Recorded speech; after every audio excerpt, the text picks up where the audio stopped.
తెలుగు బుల్లితెర ప్రేక్షకులను అలరించేందుకు big boss మళ్ళీ వస్తున్నాడు. ఈసారి మరిన్ని హంగులు, సర్ప్రైజ్లతో డబుల్ ఎంటర్టైన్మెంట్ అందించేందుకు రెడీ అవుతున్నారు. ఇప్పటికే ఈ రియాలిటీ షో 8 సీజన్లు పూర్తి చేసుకోగా త్వరలోనే 9వ సీజన్ కూడా ప్రారంభం కానుంది. రీసెంట్ గా Bigg Boss Telugu season 9 promo కూడా రిలీజ్ అయింది. ఇది కొత్త సీజన్ పై అంచనాలను అమాంతంగా పెంచేసింది. మరోవైపు బిగ్ బాస్ లోకి వచ్చే కంటెస్టెంట్స్ గురించి సోషల్ మీడియాలో ఆసక్తికర చర్చ నడుస్తోంది. ఈ క్రమంలోనే Bigg Boss season 8 winner Nikhil ex lover season 9 లోకి వెళ్తున్నట్టుగా ఓ న్యూస్ నెట్టింట వైరల్ అవుతోంది.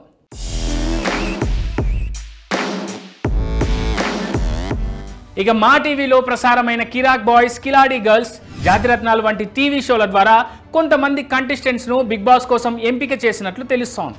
ఈ షోలో జబర్దస్త్ ఇమాన్యుయల్, బంచిక్ బబ్లు, రీతు చౌదరి, జబర్దస్త్ ఐశ్వర్యతో పాటు మరో 2 బుల్లితెర ఆర్టిస్టుల పేర్లు కంటెస్టెంట్స్ జాబితాలో ఉన్నారని బలంగా ప్రచారం జరుగుతోంది.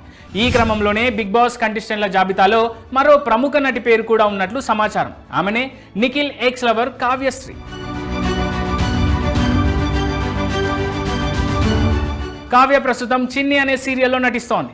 అయితే అనూహ్యంగా ఈ సీరియల్లో ఆమె పాత్రను చంపేశారు మేకర్స్. అంతేకాదు కొత్త నటిని కూడా పరిచయం చేశారు. దీంతో ఖచ్చితంగా కావ్య ఈసారి బిగ్ బాస్ హౌస్లోకి అడుగు పెడుతుందన్న వార్తలకు బలం చేకూరుతోంది. మరీ ముఖ్యంగా ఆమె సడన్ గా సీరియల్ను వదిలేయడం బిగ్ బాస్ ఆఫర్కి గ్రీన్ సిగ్నల్ ఇచ్చినట్టేనని చాలా మంది భావిస్తున్నారు. ఇక ఈ విషయం పక్కకు పెడితే నిఖిల్ కారణంగా గత బిగ్ బాస్ సీజన్ టైంలో కావ్యశ్రీ విపరీతంగా వైరల్ అయింది, ట్రోల్ కూడా అయింది. దీంతో అప్పుడే నెక్స్ట్ సీజన్లో ఈ బ్యూటీకి బెర్త్ పక్క అనే టాక్ వచ్చింది. అది కాస్త ఇప్పుడు నిజమయ్యేలా కనిపిస్తోంది.